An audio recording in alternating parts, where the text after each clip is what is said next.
Hey guys, we don't have my usual microphone because we're traveling. We're living out of just a couple of backpacks at the moment, going from hotel to hotel. We didn't expect to be traveling this long. We're exhausted, we're tired tonight, but I really wanted to make a video about this for a while, and I feel like if I don't do it tonight, I won't ever get around to it. This is one of many different reasons why I think the MGTOW perspective is wrong, but it's posed in a little bit of a moderate way. And I know that some people viewing this video will be MGTOW supporters, and I think they'll hear the concession at the start of the video, and they'll see that there's a bit of a point. I did prep for this video. I did research for this video. I both looked into what you could find in terms of an official definition of MGTOW, so that I'm not just basing my opinion on what some people say on the internet, which is always annoying. We deal with that as vegans. Well, some vegans say, all right, come on, what's the definition of veganism and what's central to this movement, what's peripheral? I checked out, I guess, the kind of official Reddit or most read Reddit for that. And just now, I put this acronym, so MGTOW is like MGTOW. I put that into YouTube, and then I set the search criteria for the last 24 hours. And there were about 300 videos uploaded with that acronym. Wow. And I think all of them were supporters, not detractors of that movement. So it is currently a big movement. And the one concession I really want to make for these guys is, I joked with you about this the other day, but the joke has teeth. The joke has a point, I said one part of what's going on for these guys is the same thing you'll hear in the lyrics for many rap songs, but the particular example I gave was Bust a Move by Young MC. It was a mainstream radio hit song. And, we laughed about it. I said to my girlfriend, Melissa, I said, look, have you ever actually listened to the lyrics of this rap song? And you go through it, a lot of what the MGTOW men are complaining about in reference to women, it's been in rap lyrics for 30 years. It's probably been in country music for 100 years. You know what I mean? On the level of a complaint of a heartbroken man, or a man who feels a woman has ripped him off or left him broken or misled or spent his money. It ain't new, And on that level also, it's not going to disappear. The difference is, I think in terms of rap artists, pretty much all of them responded to that problem or challenge or heartbreak by just throwing themselves into seducing women even more. You know what I mean? Like if you were unlucky at love, go back to the gambling table and play to win, whatever it was, I think most men respond to that sense of frustration or disappointment, but wanting to rise to the challenge and do better or find a better woman or whatever it is. What's different about MGTOW is exactly that they try to sort of ossify this into a permanent position of political protest. But even here, I want to give one more concession. When I was doing the research for this video, one of the most mature statements I've ever seen from someone inside this movement, it began by saying on the internet, look, the vast majority of people who are in MGTOW today will in the future settle down and be in normal relationships, will get married and have kids. I just thought, you know what? And this apparently wasn't controversial. I thought, you know what? That shows exactly the kind of maturity that I think most critics of this movement assume these guys lack. Like as if this were, they use terms that talk about monasticism and celibacy and monk mode. Talking about it being in monk mode. That's the language used within this movement. I'm learning so much. Really, I was like a couple months ago, you mentioned somebody on YouTube was involved with MGTOW, and I was like, what is MGTOW? You've never heard it before. You don't want to know. Yeah. That was all you said, and I was like, okay. Yeah, okay. But living in celibacy is hard to justify in terms of just even like the Christian faith. You guys may not have heard about this, the wars between Catholicism and Protestantism, but it doesn't even make sense for a Christian priest to be celibate. That was debated and wars were fought over it, etc. The role of celibacy even within that kind of religion. The role of celibacy within Buddhism, if you're going to be a Buddhist monk, again, it's hard to... But why this ideology would justify permanent celibacy it's interesting for me to see that some guys within it already see the cracks in that, or see that as a phase of your life that you're just going through. Okay, so that's all I can do for concessions, and I think some people will get the point that I'm not presenting this video from a state of total hostility, but I see, as offensive and politically inept as this movement may be, because it is, that's what most people know about it, is just frankly what can be called and should be called misogyny of a lot of the statements. Well, a lot of people see that in rap music too. Wasn't that a line from Bust a Move? Don't hang yourself with a celibate rope. That is true. That's in there. So guys, if you don't know the song Bust a Move by Young MC, you should really listen to it. It's 4 minutes and 28 seconds well spent for anyone in this movement or any critic of this movement. But look, whether or not rap lyrics are misogynist, and whether or not this movement is primarily misogynist or incidentally misogynist, regardless, part of this is the sorrow of the human experience that's going to come up again and again. The same way there have always been jazz songs and blues songs about heartbroken women, part of this is a response of heartbroken men. The question is, where do they go from there?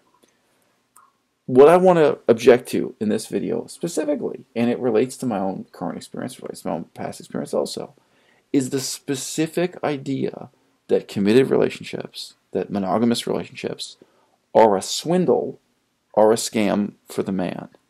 That the man is being conned and deceived. That somehow all of Western society is almost like a conspiracy to take men's money and independence away from them.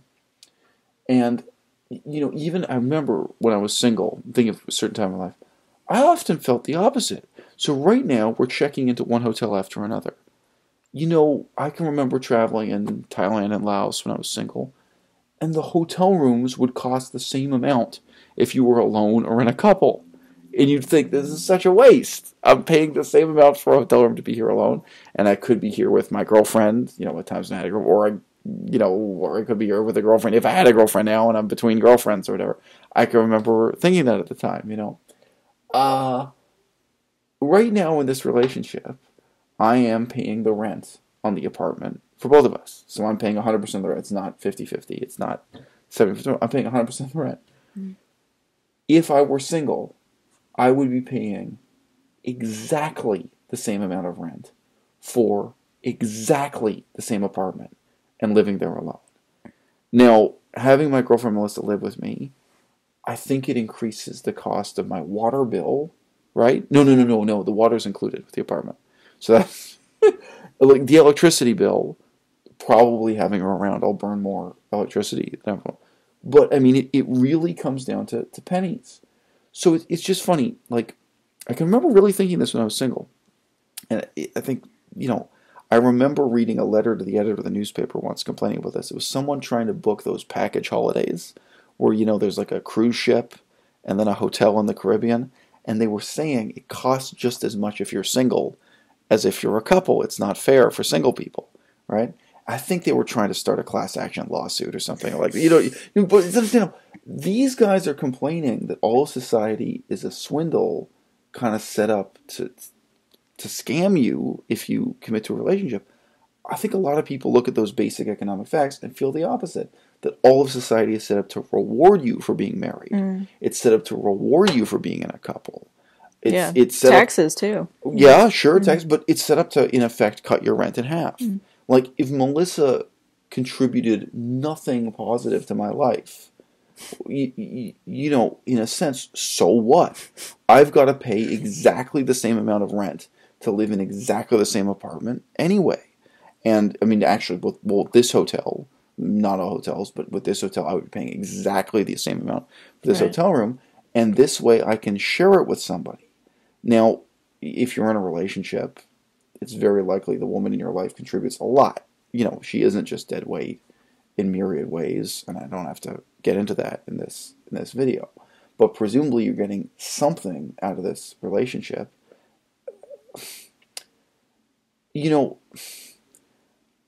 I think a lot of these guys, and again, this is after doing some research, what they feel deprived of is the freedom to pursue what they're really passionate about in life. And I read one article again by one of these MGTOW guys, and he was arguing. He said, look, it's really important to remember what you're passionate about in life.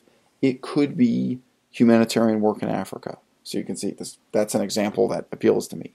It's not necessarily having a fancy car or something. It's whatever you're passionate about. But it's funny. I think just in dealing with these one or two planks of their platform, you see already the undoing of this philosophy and why it will end with most of these guys getting married and settling down and having kids. If they come to a crisis in their lives, or for whatever reason they feel swindled by a woman, they feel they've wasted their time and their money with a woman, they feel they've been paying a woman's rent for no reason, and then they come to this crisis where they say, okay, now they have to prioritize what they're really passionate about, and it may be doing humanitarian work in Africa. Then the next thing they're going to discover, as inevitably as a can of tomato sauce rolling down a staircase, is that as soon as they're doing that, they're meeting the women who share those passions with them, or the women who want to support them in that pursuit of that passion, and who can play a positive role in their lives, sharing that apartment or sharing that dorm. That's, I think, the ultimate irony, or the silver lining in the crowd. Pardon me, the silver lining in the cloud. So ultimately, that whole philosophy, I think, becomes a farce. I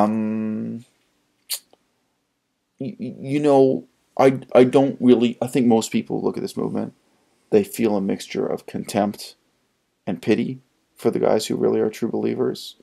But there are some philosophies that I think do not need to be refuted because they contain within themselves entirely the seeds of their own refutation. And this is one of them. In the same way that I think rap music or blues music or jazz music that's just expressing this kind of disappointment and grief or what have you, it doesn't need to be refuted. You don't need to write a letter to the editor or what have you. Yeah. I think that that's the real emotional weight of this. And all the rest of it, the economic arguments and the kind of faux sociological and anthropological arguments and the political values tagged onto it. Once these guys move past this crisis in their lives, all of that is going to fall apart. And for that reason, it's very fundamentally different from feminism. It's not seeking political change. It's seeking personal change. And when they realize just how attainable that personal change is, I'd like to think a lot of the hostility and over-the-top offensive antics will disappear from internet discourse.